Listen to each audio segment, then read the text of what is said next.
Conflict. 6. Sung. Above the creative heaven, below the abysmal water.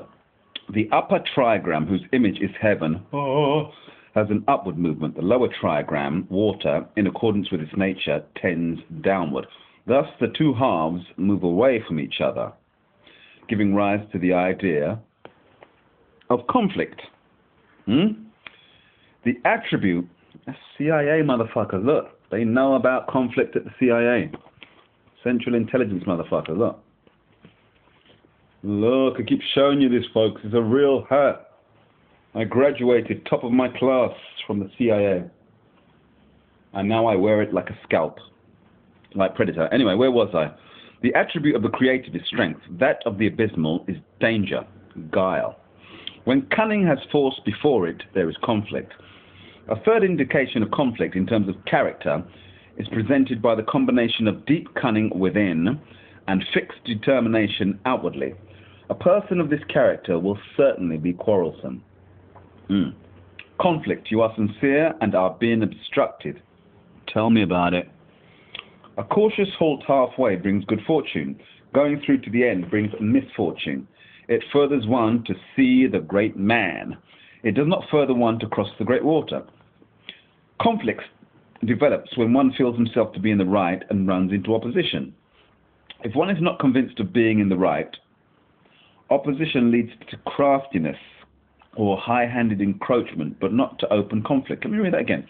If one is not convinced of being in the right, opposition leads to craftiness or high-handed encroachment, but not to open conflict. Okay. If a man is entangled in a conflict, his only salvation lies in being so clear-headed and inwardly strong that he is always ready to come to terms by meeting the opponent halfway. I wrote to the fuckers at the CIA, KGB, MI5, Masonic Lodge, the Bakers Guild, the fucking Pentagon, the General Counsel of this, the institution of that, the this gangster, the that guy. Anyway, I wrote to them, and I said, hey, listen, I'm coming halfway. Didn't want to know. Anyway, meeting the opponent halfway.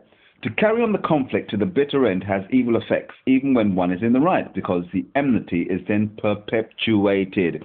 It is important to see the great man. That is, an impartial man whose authority is great enough to terminate the conflict amicably or assure just decision.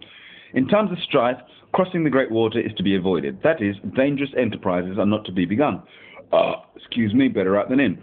Because in order to be successful, they require concerted unity of forces. Conflict within weakens the power to conquer danger without. Yeah? Heaven and water go their opposite ways. The image of conflict. Thus, in all transactions, I keep smoking. Thus, in all transactions, the superior man carefully considers the beginning. The image indicates that the causes of conflict are latent in the opposing tendencies of the two trigrams. Once these opposing tendencies appear, conflict is inevitable. To avoid it, therefore, everything must be taken carefully into consideration in the very beginning. If rights and duties are exactly defined, or if in a group the spiritual trends of the individuals harmonize, the causes of conflict or the cause of conflict is removed in advance. The line fixed at the beginning means it does one not. If one does not perpetuate the affair, there is a little gossip. In the end, good fortune comes. When a conflict is in the incipient stage, nice word that, the best thing to do is to drop the issue. Yeah, walk away, leave it. Especially when the adversary is stronger. Yeah, it is not advisable to risk pushing the conflict to a decision. It may come to a slight dispute, but in the end, all goes well.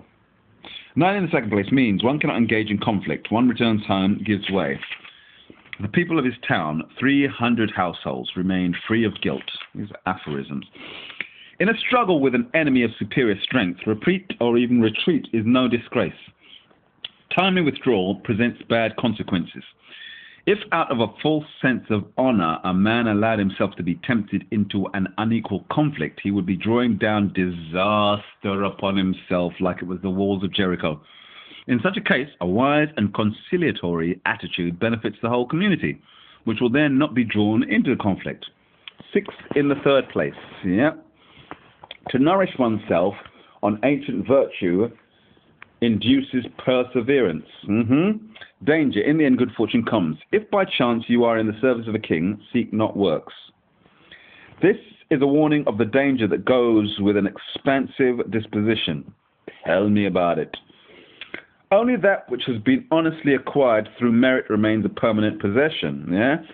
It can happen that such a possession may be contested, but since it is really one's own, one cannot be robbed of it. Like my birthday, 21st of September, Captain Equinox, yeah? Whatever a man possesses through the strength of his own nature cannot be lost. If one enters the service of a superior, one can avoid conflict only by not seeking works for the sake of prestige. It is enough if the work is done. Let the honor go to the other. Yeah, cool, by fine by me. They're always stealing my bloody ideas. Anyway, I tell them, throw your nets over there. I'll throw your nets over there. And then they catch fish and they pat each other on the back for being so clever as to listening to my words. Well, not in the fourth place means one cannot engage in conflict. One turns back and submits to fate. Change one's attitude and find peace in perseverance. Good fortune. This refers to a person whose inner attitude at first lacks peace. He does not feel content with his situation and would like to improve it through conflict. In contrast to the situation of the 9 in the second place, he is dealing with a weaker opponent and might therefore succeed. But he cannot carry on the fight because, since right is not on his side, he cannot justify the conflict to his conscience. Therefore, he turns back and accepts his fate. He changes his mind and finds lasting peace in being at one with eternal law. This brings good fortune. I need a shave. 9 in the fifth place means I need a woman. 9 in the fifth place means I need a beer. 9 in the fifth place means I need a split. 9 in the fifth place means to contend before him brings supreme good fortune. I need a black hole. This refers to an arbiter in a conflict who is powerful and just and strong enough to lend weight to the right side. A dispute can be turned over to him with confidence. If one is in the right, one attains great fortune, or great good fortune. 9 at the top means, even if by chance a leather belt is bestowed on me, on one, by the end of a morning it will have been snatched away 3 times. Here we have someone who has carried a conflict to the bitter end and has triumphed. He is granted a decoration, but his happiness does not last. He is attacked again and again, and the result is conflict without end.